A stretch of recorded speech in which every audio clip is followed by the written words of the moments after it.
Considérée comme la première œuvre oulipienne à avoir été publiée, 100 000 milliards de poèmes permet de composer à volonté un nombre invraisemblable de sonnets. Sorte de machine poétique, l'objet livre de Queneau, mis en page par Robert Massin, devrait fournir de la lecture pour près de 200 millions d'années, en lisant 24 heures sur 24.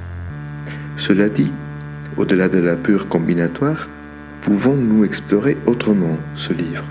J'ai voulu composer quelques poèmes suivant les règles de Queneau, mais en ajoutant aussi une série de contraintes initiales, contraintes thématiques, contraintes formelles. C'est un peu comme si on combinait le principe général des exercices de style avec les outils, les vers, qui proposent 100 000 milliards de poèmes.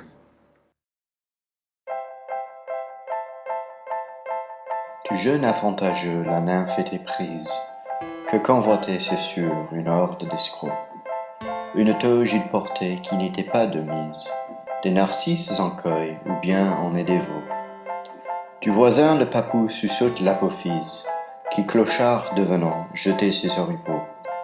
D'une étrusque inscription la pierre était incise, quand les grelons fin mars mitraillent les bateaux. Du pôle à Rosario fait une belle trotte, aventure en nu qui s'y pique s'y frotte, même s'il prend son sel au celte, c'est son bien. Ne fallait pas si loin agiter ses breloques, quand tes abattis lecteurs tout te disloquent, mais rien ne vaut griller le morceau de boudin.